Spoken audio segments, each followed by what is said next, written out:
welcome to another episode of Stuck in My Mind podcast. I am your host, Wize, and I'm very excited. Excuse me. My guest today is someone who knows what it means to lead through disruption, not just talk about it. He is the founder and CEO of Whitman Consulting, recognized as one of the top leadership development firms in the country. Before that, he spent 15 years at Lockheed Martin, rising to engineer director, leading over 2,000 employees and helping secure more than $1 billion in business. But everything changed when he lost his role during the corporate reorganization. That moment, combined with a mission trip to Africa, led him to a new purpose, helping leaders and organizations thrive through chaos. He's the author of Disrupted, the 2 stabilizers and 7 accelerators of growth during chaos. Please welcome to the show, Andre Thornton. Great to be with you. Let me make sure I've got the Wize. I've got the Will, the Altero. Is there a certain way I should say it? You can call me Will. All right, Will. All right, all right. All right, Andre. Thanks for So, having me. the pleasure's mine, man. So, you had a successful career at Lockheed Martin. What was that journey like? That was a great journey. People don't ask me about that very often, and there's all this, the assumption that everything was great after, but I was at Lockheed Martin a total of 18 years, and the reason it was great, besides just working with really smart people, is I changed careers 4 times while I was there.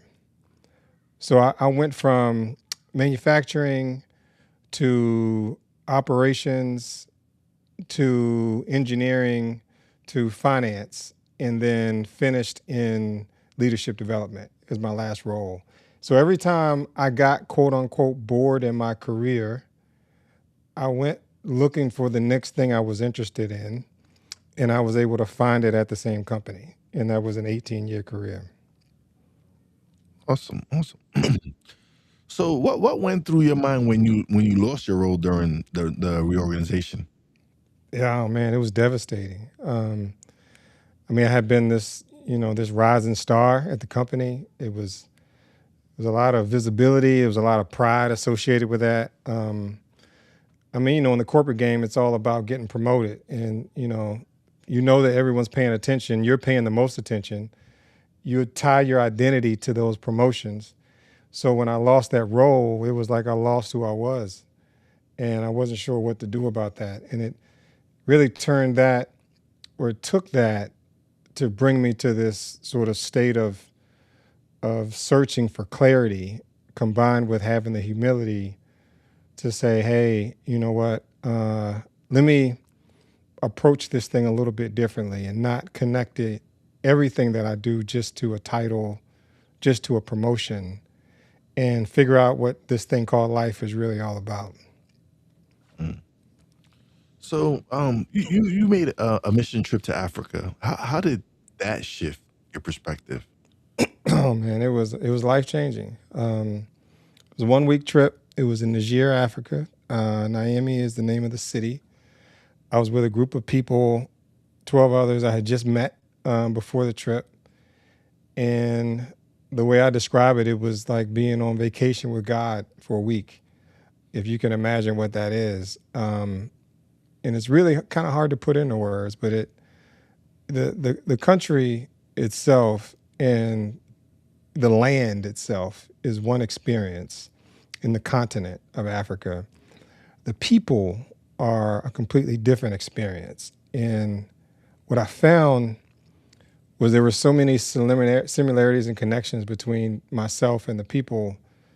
And it almost felt like, there was parts of me that I never knew about that I had lost because, I hadn't been connected to. So I felt like God was giving me in that week an opportunity to literally go back to roots and gain some clarity. And there was a moment there, actually at an orphanage with some kids, that I had this experience that created this clarity for me that, everything that had happened in my life was really to develop other people. It was, I was given these things to act as a funnel to develop other people in some way. And I came back with that. I've never been the same since. That clarity It's kind of hard to shake once you have it. So is that when you realize what your purpose had changed in a way? Yeah, that's when it got clear. And when I got back, my job, literally when I landed back in the States, I had the email with the offer to become a director and lead team of thousands of people. And so I had this really interesting, contrast of this connection to purpose and really it being about developing people. But now I have this executive job that I've just been promoted into that has this great title happening at the same time. That was a really interesting dynamic. So, yeah. So your book is called Disrupted. What does disruption really mean to you? Disruption to me means when things don't go as we had planned. I know Mike Tyson is famous for saying everyone has a plan until they get punched Punch in the in the mouth. face, yeah. And disruption is when something happens, and it can be a big thing or a little thing, but something that we hadn't planned for, and it bothers us. And I like to keep the definition that simple. We didn't plan for it, and it bothers us. And that can again be really small things from, wake up in the morning, alarm didn't go off, for whatever reason, and you're rushing to be late, to, loss of a really close friendship, loss of a marriage, loss of a job. Like disruption comes in many magnitudes, but I still describe it as I hadn't planned this thing to happen and it bothers me. Mm. What are the two stabilizers people need during chaos? Yeah, I like to think of these stabilizers as like finding your footing. That's what the chapters are described as in the book as a section. They're about having a compass. And this was the first thing I did after the job title went away at Lockheed Martin. I found my footing. And what finding your footing is within these stabilizers is I call the 1440 method, and then the second one is cognitive calibration. So in as simple a terms as I can give you without reading the book, 1440 is basically deciding what are the areas of life that are most important to you and setting an intention for the life that you want to create in all of those areas. And then setting another intention on spending your 1,440 minutes you get each day moving towards those visions of what you want to create. And there's a lot of detail within it, but that's the big picture. So think of it as a lot of times we go through life, we focus on what we want to do, we want to achieve. And it's just based on maybe what we saw, maybe what someone else told us. But a lot of us haven't done the introspection to say, what do I really want? What do I want my family to be? My relationship with my wife and my kids? What do I want my relationship with my friends to be? What do I want my career to feel like? And what's funny is I have, a section for career, and it started as career. And once I defined it, started moving towards the vision for it, it became a calling. So how do I change my career into a calling? So you come up with all these areas and, you set these visions, and then you realize that a lot of things that you're doing, you're already moving towards the vision. You just hadn't really thought about it that way. You hadn't really given yourself that reflection to figure it out.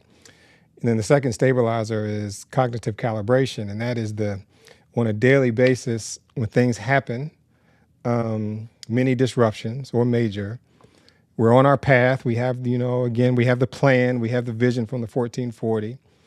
On a daily basis, how do we reset our nervous system every moment something goes awry? That's what cognitive calibration is. And really interesting neuroscience that I researched around it to build this triple R framework. So you recognize how you feel, which is really important. You have to recognize it.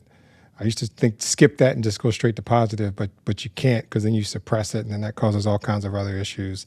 You recognize, you reset in some way to get your neurochemicals straight, and then you reframe the situation. And it's a mental emotional cycle that I've been practicing for years, and it changes everything. Once we realize that we have control over how we feel, based on having control over what we think, then we can cognitively calibrate anytime we want.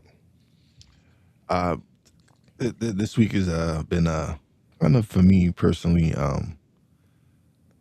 a very trying. It's so I took a position at a company recently.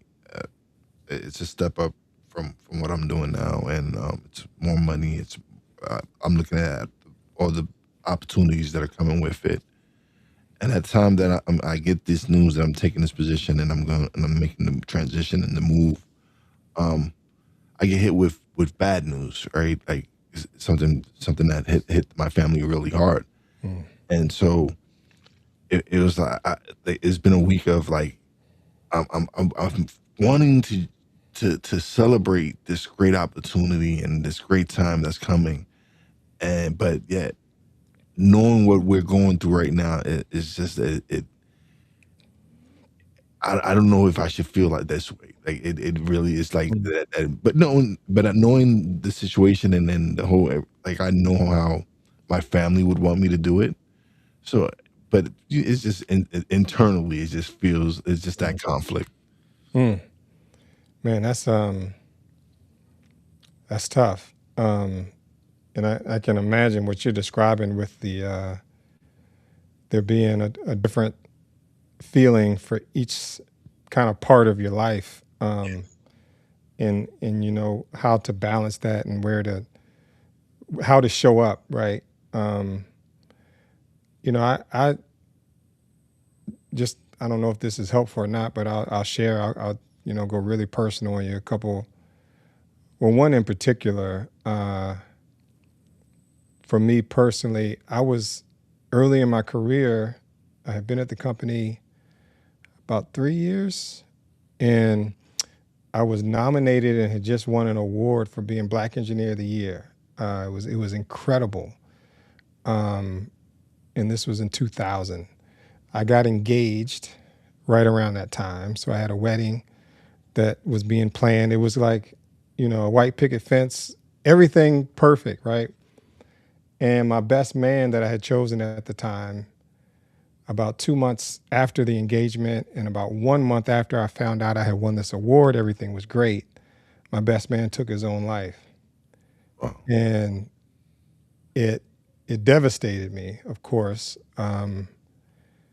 And what was interesting was, and that was a very heavy, specific situation that affected me very, very personally. And what happened next is I wasn't really able to function at work, and the people at work knew that, and they gave me grace for it, and that was an incredible gift.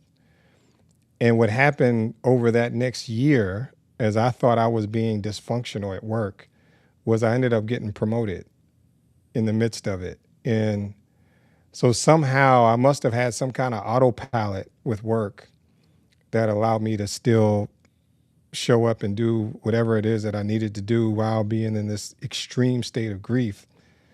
And, still got married the next year. Like, so everything I was able to kind of keep it on the rails, if you will. But I tell you, Will, what I later learned was I had suppressed and hadn't processed the grief.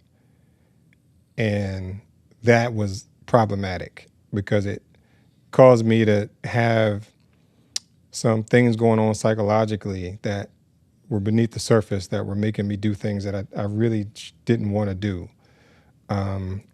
So I never kind of fixed it. So that's kind of my long way of saying the recognition part that I was mentioning earlier about the triple R and recognize the feeling.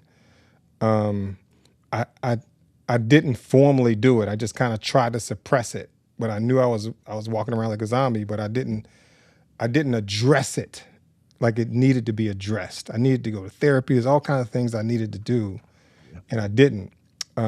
And work continued to progress, life continued to progress, but then I had some potholes that caught up with me later. So, for whatever that's worth, life is hard, and everyone goes through life things while they're, doing Mhm. work things, right?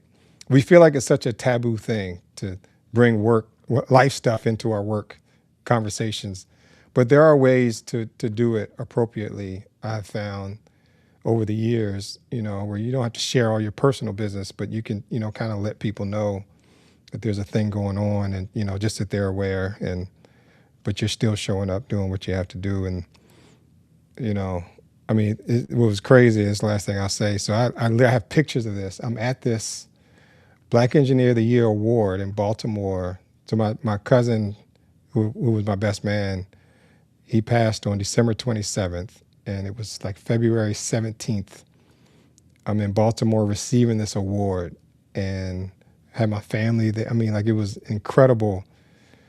But when I looked in my face in the pictures, it's like, no, I wasn't there.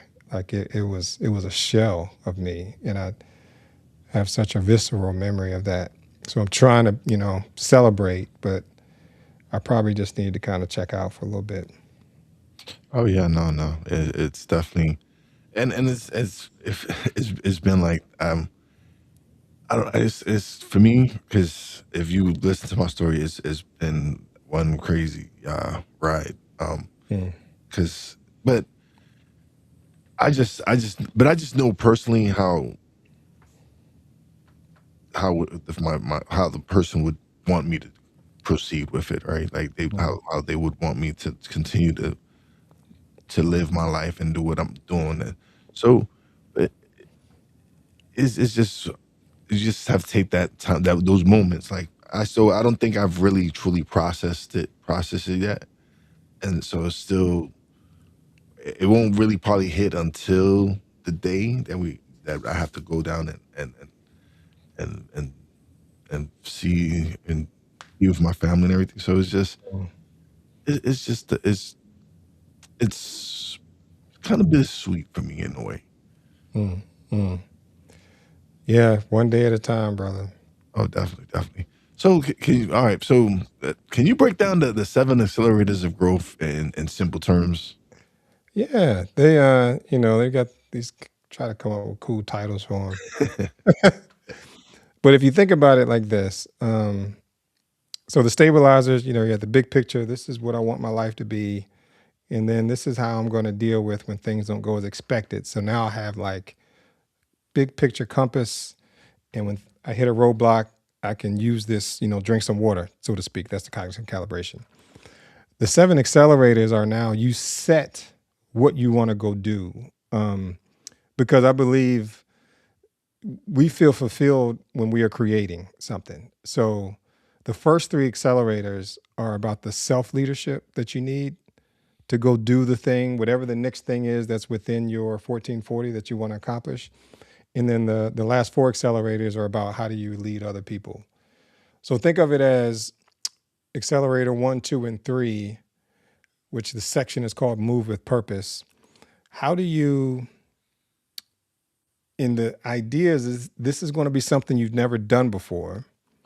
So how do you get the courage to begin taking action towards achieving the thing that you want to achieve next, that's going to make you feel the most fulfilled, that might be completely out of the range of what you thought you were doing or wanted to do before, because now you have this new clarity and from the 1440, and so now you want to set this new goal. How do you figure out what that thing is and move with purpose around it, and intention and strength? And the three are embrace uncertainty, which is realizing you're not going to know what's going to happen because you've never done it before. Mhm. Second is put why over what. So you need to know what it is you want to do, but it's going to be hard. So you're going to need to know why it's important to you. And then engineer your strengths is the third one, which is focus on what you're great at, because those are the gifts that God gave you, and that's going to be a huge asset. A lot of times we focus on our weaknesses.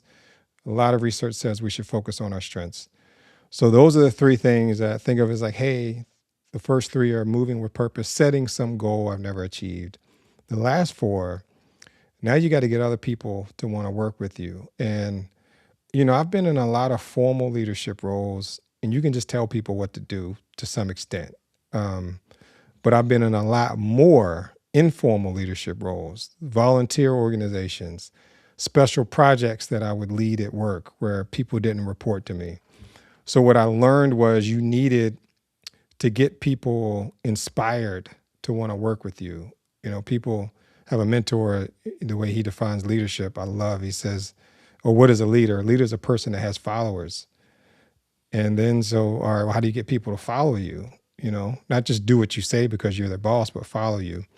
So the last four accelerators are be vulnerable, which is a trust building step, care about others, which is about collaborating in a way where you bring their interests in, inspire accountability, which is about creating an environment where they want to own what needs to be done. And then the last one is want to be wrong. And I use that one in that term because it's about adapting and realizing that we're going to learn as we go and that's okay. So, think of it as first three are figuring out what you want to do, and then getting really inspired to go do it. And then the last four are how do you get a team of people on board and execute it. And this is how any special project happens at work. And the reason I titled the book Disrupted and connect all this back to disruption is the disruption is going to happen. Something's not going to go right. And when that happens, our natural human biology is to do the opposite of what each of these accelerators says. So when things we don't know, we're uncertain, we don't embrace uncertainty, we try to get more control. And that actually makes us lose control more because you can't control outcomes.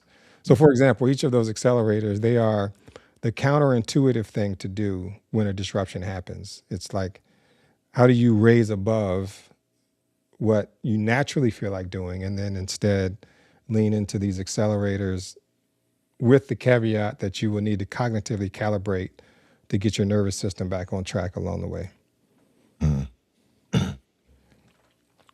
So why do some people grow through chaos while others get stuck? That's such a good question. Because I've seen people who something happens to them, and I mean, let's say a business, a failed business, and that's the end, and they kind of become a shell of themselves after. I've also seen people who had the exact same circumstance, and it just becomes this great stepping stone and learning lesson that they apply. If I had to give you one word that, in my opinion, and based on research I've read, keeps people from either thriving through the chaos or being stuck in it, is ego. If we don't reach the point where we're willing to swallow our pride and accept that we don't know and we need to go find out. If we don't reach that point, then we stay stuck. If we do, then that opens up this world of, oh, let me figure out a different way. That way didn't work. That doesn't mean I can't do it. That just means I tried that way and it didn't work. And ego, I've seen, be the thing that keeps people from doing the latter. It's amazing how powerful it is. It's subtle, but it's powerful. So what are the biggest mistakes leaders make during uncertain times? I think the biggest one, which is the most natural one, is to do nothing. Is to sit back and wait thinking things will get normal again. And while they're doing that, other people are taking baby steps, learning, and they're leaving those that stay stuck behind. That's a very, very, I don't know what to do, so I'm not going to do anything, is a very, very natural human reaction. Um, and I've unfortunately, especially in today's environment with artificial intelligence, with the speed of change and what's happening on the macro level internationally, with the number of unknowns that are still sort of falling into place, um, that seem like they're not going to stop anytime soon. Whoever is just sitting still and saying, oh, let's wait till this all settles down, not to go take, frivolous action and too aggressive, but to take some action and learn from whatever the action is. I think that's the key. Absolutely. So how can leaders create clarity when everything feels so uncertain? It really does come down to taking small steps and doing so with a team. And what's interesting about this is I went to VMI, Virginia Military Institute, and it's a very, I later found out they call it the adversarial system, Mm. which means it's just hard. It's hard for no reason, but it creates in you this incredible grit, man. When I came out of there, it was like there was nothing I felt like I couldn't do. But there was one piece, Will, that was really interesting. And it was, you know, being willing to take action is one thing, but also being willing to get feedback and learn and adjust is a whole nother thing. It's one thing to just bang your head against the wall over and over again, trying, okay, I'm just going to keep trying. I need to keep working, which is very important. That's grit. That's what people talk about these days. We need more of in young people, for example. But there's also a feedback loop that is critical where we're willing, because what happens with the feedback loop, and it comes back to the humility and ego, is when we aren't willing to take the feedback and instead we're headstrong, our way has to work, we just haven't worked hard enough, then that can be the thing that keeps us stuck. And we're still taking action, but we're banging our head on a wall that's never going to break. And we could have just taken a step back and realized, oh, I could just walk around and get on the other side. So, it's an interesting dynamic of being able and having the fortitude to push through adversity, but at the same time, being willing to take a look at ourselves and receive the feedback that, hey, maybe there's another way. Maybe I need to learn something new here. Yeah. So how can someone listening start navigating chaos in their own life today? Yeah. I talk to so many people that are at different phases of the AI evolution, and so interesting to hear. You've got one extreme, people are out every day, using the tools. I was talking to someone the other day. He said he keeps breaking it because he's in Claude, and he said he's breaking it, like, and by breaking it means he's asking it to do too much. Yeah. Like he's pushing it to its limits, and it gets mad at him, and he has to go shut it down for the day. Oh yeah. If you so because there's a difference between Claude and ChatGPT, right? Because when you're using Claude, if you go over a certain amount of questions and all, it's like, yeah, we're gonna reset for like in 4 hours, like Right, so. right. That's enough. That's enough for the Yeah, day. yeah. So I've had Right, it where I've pushed it and it's like, yep, no, yeah, you need to take a break. And it's right. just me out right there, like, yeah, no, we're not going any further. So yeah, I've Yeah. seen that before. But then you got people that are, hey, I don't want to put any information in there because I don't trust the system. So I'm not going to use it at all. I'm gonna be the one in the bunker, I guess, without any of my data used to teach any model.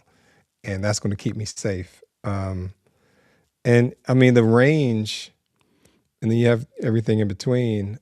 I, I found though that, I mean, if you're in the question to someone that's in the middle of something right now, right, and they're trying to figure out what to do, if you haven't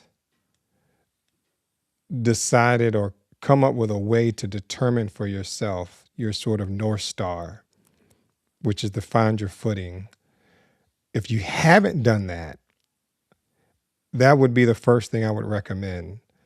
Because once you have that clarity, it becomes almost like you can't help but continue to move forward.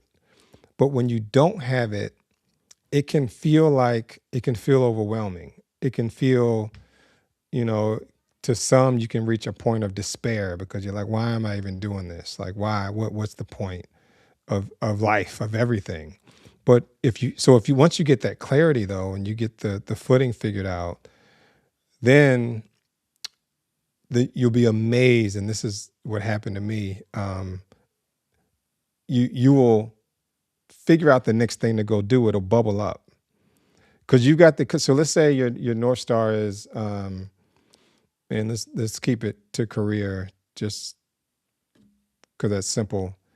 So someone comes up with a North Star and they want to, and it always comes usually to helping people in some way. So they want to, work on some kind of healthcare solutions for people that don't have access right now, given what's happening with healthcare costs in the country. So they go through, there's some templates and things that they can use, and they come up with this North Star if they want to contribute to creating healthcare or closing the gap in equities in healthcare across the world. So once they have that, what will start popping up is, oh, there's a nonprofit that does this work and they're looking for volunteers, or, oh, there's a job over here that maybe I could apply for it. Oh, my cousin works in that field. I never thought about that. Yeah, that's exactly what they do. They work in epidemiology or public health. So all these, once you have the clarity, it sort of illuminates for you all these opportunities on what to do next. And then you can start following the accelerators where you're embracing certainty, which is you're willing to take an action. Maybe it's just reaching out to somebody, said, hey, I was thinking about this thing. I see you work in it. Can we, set up some time to chat? And then that leads to one thing, to the next, to the next. When I got back from Africa and I had that feeling I told you, and my disruption was a positive one because I got this big promotion. So it was great. But I still had this feeling from what happened in Africa. And I went to the guy that invited me on the trip, who again was someone I had just met within months. And I had breakfast with him and I told him I had this feeling and I'm trying to figure out what to do with it. And I'm in Maryland. I drove to Richmond to have breakfast with him. And he just kept saying, just say yes. And this guy had created a nonprofit, he's very well off, created a nonprofit that takes trips back and forth to Africa. And I'm like, hey, I want to mentor. I want to develop people. You created this whole program. How do I do it? And he kept saying, just say yes. And I left breakfast frustrated, right? Because he didn't tell me how to do it. He didn't tell you how to say yes, what to say, or what to say yes to. Right. Exactly. So I'm like trying to figure this out. And so I go to my sister's house and I'm telling her about it, and her husband's there and he's listening. And I say, I just want to develop people. I don't know what that means, but I want to do some kind of mentoring and developing. He says, oh, hey, you know what? I've got a good friend that just started a group home for boys in the area. As a matter of fact, he just opened last week. We can go over there and check it out. So we went over there and checked it out. Came back. There were these boys there. It's a pretty cool situation. And I'm talking to my sister more, talking to my brother-in-law, and my nephew's there. He's probably like, I don't know, 12 or 13. And I was like, well, I know what I'm going to do. I'm going to start a mentoring program. And he says, you should call it Uncle. I'm like, Uncle? Yeah, that's fine. But, I'm your uncle, but I'm saying I want to start a mentoring program for other kids. He's like, no, call it Uncle. So long story short, man, I ended up starting a mentoring program got with one of my best friends in the DC area. We started this mentoring program called Uncle, and it stood for Unified Need for Courageous Leadership and Empowerment. And the craziest part, that was it wasn't even a nonprofit, but it was a volunteer thing. We started with 3 mentees. We just started mentoring. That was the beginning of my leadership development journey. When I lost the role at Lockheed, and I had now been working doing leadership development with youth, I now realize I want to do that professionally. And so there was a job doing leadership development at Lockheed Martin. And that was the job that I shifted to. And then 2 years later, they eliminated the position because they spun off that part of the company. And that's when I started Whitman Consulting, which is my leadership development firm. And that was 10 years ago. Now, if I tell you this is when it gets really kind of scary. The first mentee that we had in that mentoring program connected me with a mentor when I started my company that helped me get my first sale for the company.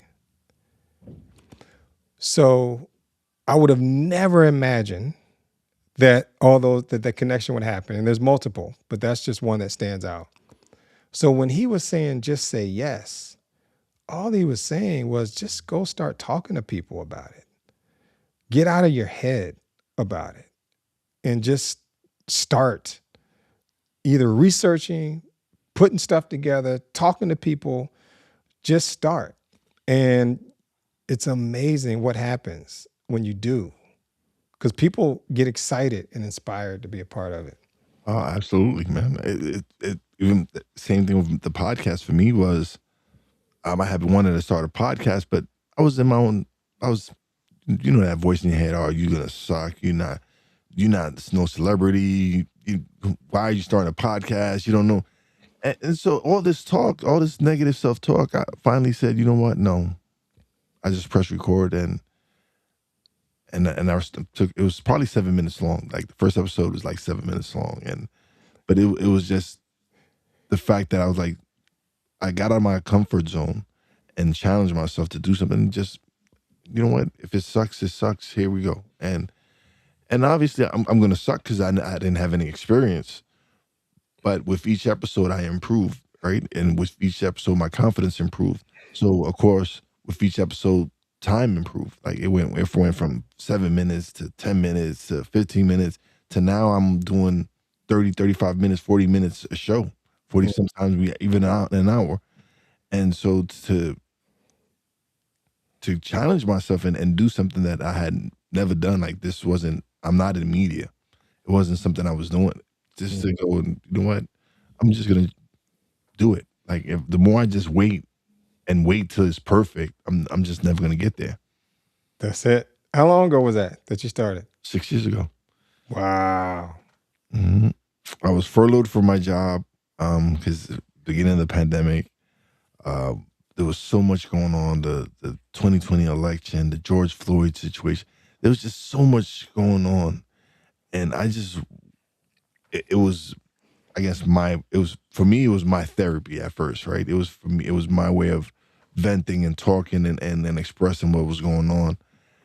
But then I realized that I was enjoying doing the podcast. I just wasn't enjoying the content that I was putting out.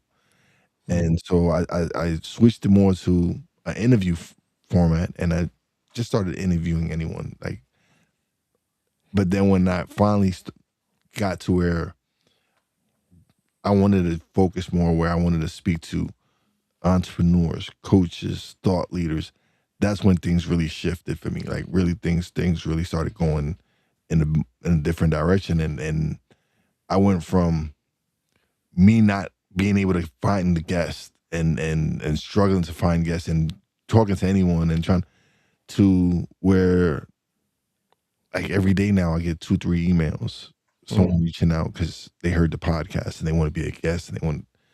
So it's like the hard work and the dedication and finally just facing that fear, just like challenging myself and going, you know what? If I don't do it, I fail. right? If I do it and I suck at it, but the effort was there. I went and tried it, didn't work out. I can't be upset with that. But the fact that I was just had this equipment there for over a year and didn't do anything with it because of fear, it was like, no, you know what? Nah, I gotta get out of my head, and that's what Stuck in My Mind was born. Literally became the title. Mm-hmm. Yeah, I love it. That's the story. Everyone needs to hear that story. mm-hmm. Everyone needs to hear the story. I think where people get stuck is at the very beginning, what you just said.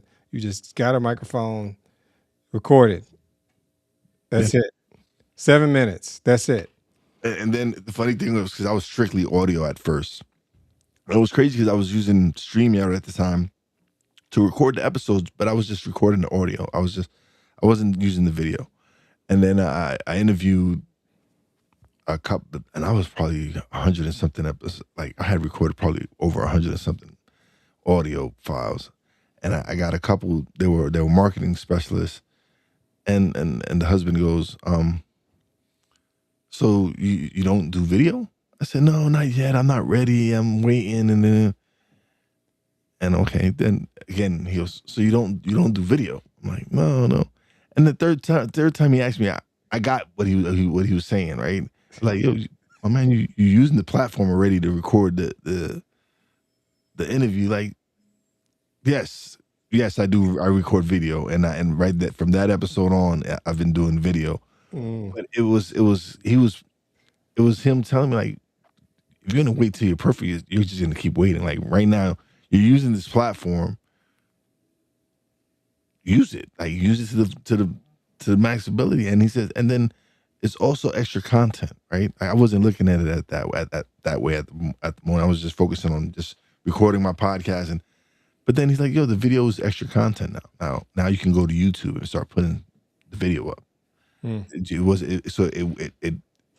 was a learning process and growing pains for me because I didn't know any about this. So it was just like, all right, yeah, I do video now, yeah.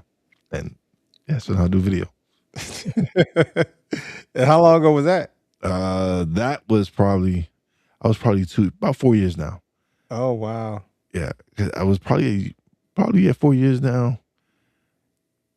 Yeah, and then shortly after that, I decided to go live because I didn't want to edit anything anymore. And so and sometimes on a live, you never know who might catch a live. And are we on a live right now? yeah, we're live. I didn't realize that. Yeah, we're live. But sometimes like people catch it, they'll catch it later on, whatever. But sometimes you get where people are tuning in right there and they're just flooded with questions. And I got it because I was connecting with other podcasters and they were doing live shows, and I loved the interaction that they were getting. And then I thought about the time I saved not having to edit anything. Just they said that's the hardest part, right? That's the most tedious part. Yeah, that's the most tedious part where it's just so much time editing. You consume so much time editing that you're like, you know what? I don't have to do that no more. I'm live. It's out there. If there's times you have technical difficulties, it happens. But hey, what you gonna do? You gotta suck it up. I'm all about the time. I mean, that 1440 I take seriously. So if you can create and then cut the time and still get a great product out there, that is incredible. Oh, I'm not gonna lie, AI has helped me structure my show so much more where now. So a process that at the beginning took me probably a day or two to do one episode, right? Like just to set up for one episode. Where now probably 30 minutes to prepare for an episode. It's like to have it ready to go and launch with my questions and everything. And it's different. It's like it's saving me so much time. Now I can focus on doing other things. Like I can learn other skills and other things just because now I don't have to spend 4 hours preparing for a show. Can't beat that. Yeah, definitely. So what does thriving, not just surviving, actually look like? Oh man, thriving looks like waking up in the morning and the very first thoughts that go through your mind are gratitude for not only what you sort of have big picture, but what you're about to go do that day.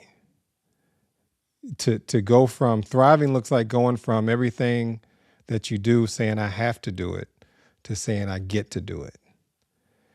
And I used to think thriving was all about money. Money is really important, but money, you can have it and you don't have that feeling of getting to do things. Mhm. And then money can become a burden. So thriving, in my opinion, is when you have mastered life to the point where you wake up in the morning, you have that feeling, you go through the day, you have that feeling, and you have the money you want combined. To me, that's thriving. Because I see people sometimes feel like they have to settle for one or the other. And I think thriving is when you have both. Yeah, absolutely. What impact do you want your work to have long term? Yeah, I wanted to give people permission to pursue the life that they really want. And by permission, I mean, I am I mentioned I'm a husband, I'm a father, um, I'm a professional, I'm in the community doing things.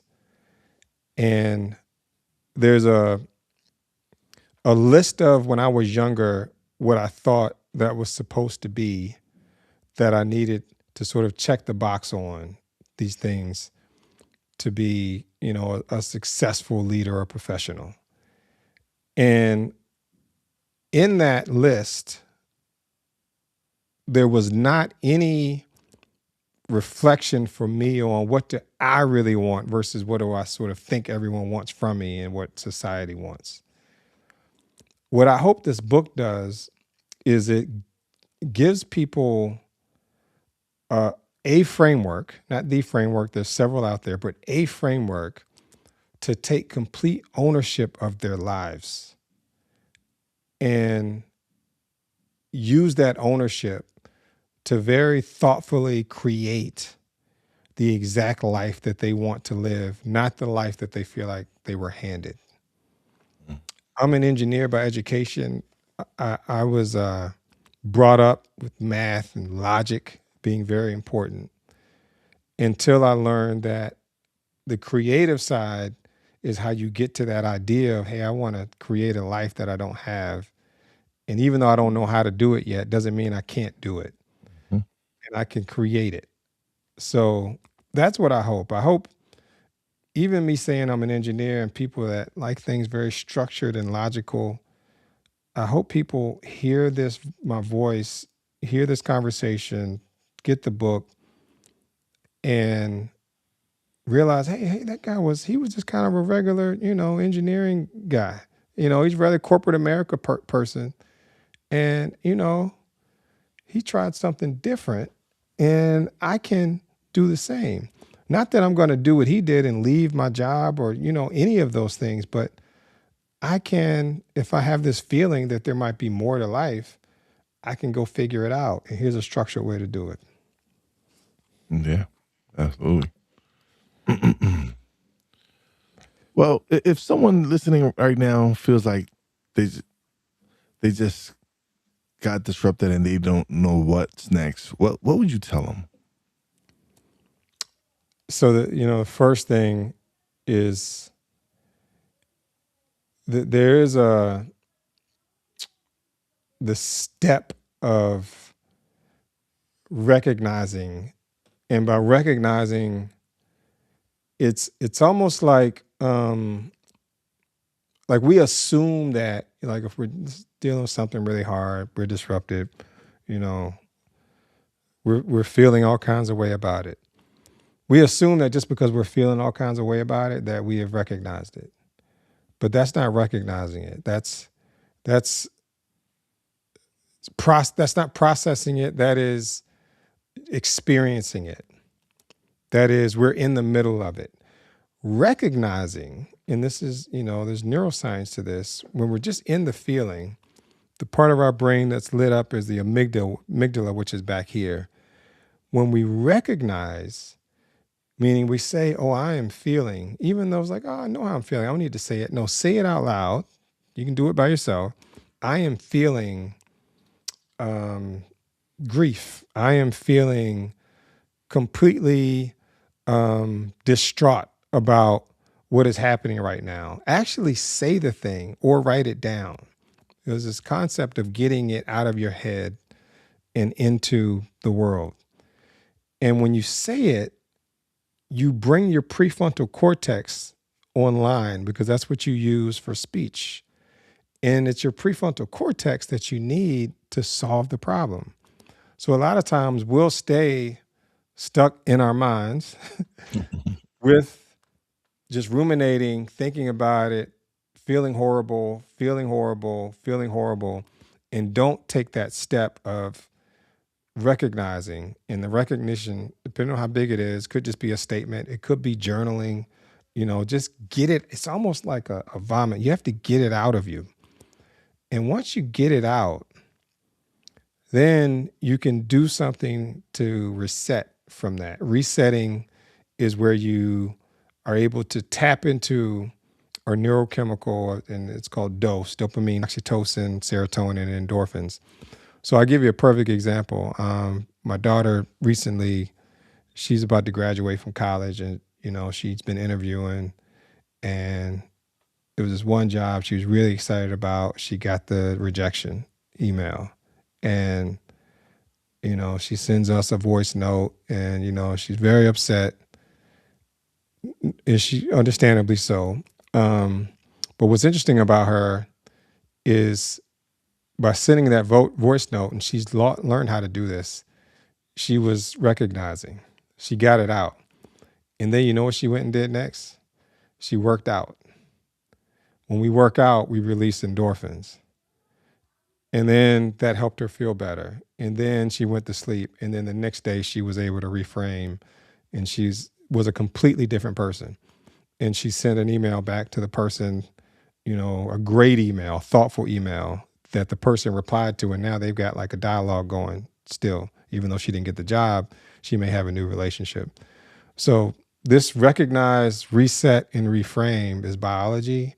And so if anyone's in the middle of something right now, take that moment first to recognize it, acknowledge it, get it out of you, and then take the other two steps. Awesome. Now we've come to the show now where you're gonna get the spotlight, man, and you get to plug away, let everybody know where they can get the book, where they can check you out, everything. Yeah, please. So the book is Disrupted: The 2 Stabilizers and 7 Accelerators of Growth Through Chaos. You can get this book on Amazon.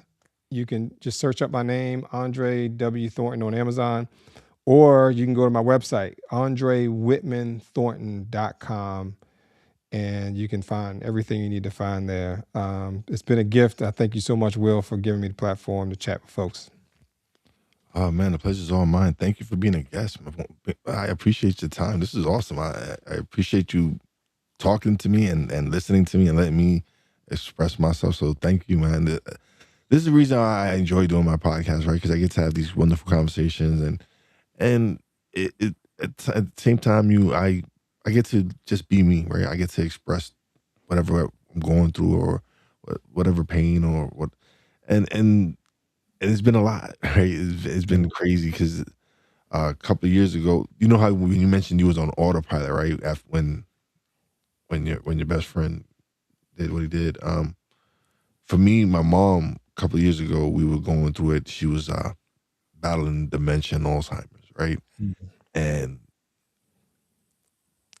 it was like I was just doing the podcast on autopilot. Like I was just scheduling it and doing it, and it was and I was gaining traction. It was going to being very successful, but I wasn't in the moment because I was so preoccupied with what was going on with my mom and her health and everything that I didn't get to enjoy the growth and the explosion of the podcast. Like, but it was just crazy that I was just on autopilot. Like, because at that same time I was going through what I was going through with my mom. I was dealing with some health issues. Um, it's just been a crazy 2 years. Even this past year, this year now, like, so just to experience all that, man, it's just been on the wonderful journey to be able. Had I not finally pressed record and done press and launched the podcast, none of this would have been happening. Like, none of the things that maybe I wouldn't have gotten the position that I got. I'm getting. Like, who knows how all of this has just transpired because I decided to take that leap and make myself uncomfortable and challenge myself. Yes, and just imagine how many lives you've touched by doing that. Which you'll never know how many. You'll never know. It's so many in these little action of 7-minute beginnings and the thousands and thousands of people. And, I think that's what life is truly all about. And it sounds like you're living it to its fullest. Yeah. But thank you so much, man. Don't leave just yet, though. Let me close out the show and we'll chat a little bit more off there. But thank you so much, man. You've been a wonderful guest, man. I appreciate you. It's my pleasure. My pleasure. Thanks for having me on. All right. All right, everybody. Another great episode. I want to thank Andre Thornton for coming on and sharing his story and his framework for navigating chaos. If you got value from this episode, make sure you subscribe, leave a review, share this with someone who's going through a tough transition right now. And don't forget to check out everything we're building at Real Wize Global Media. Stay locked in and keep pushing forward. You know your boy Wize does it. Peace out.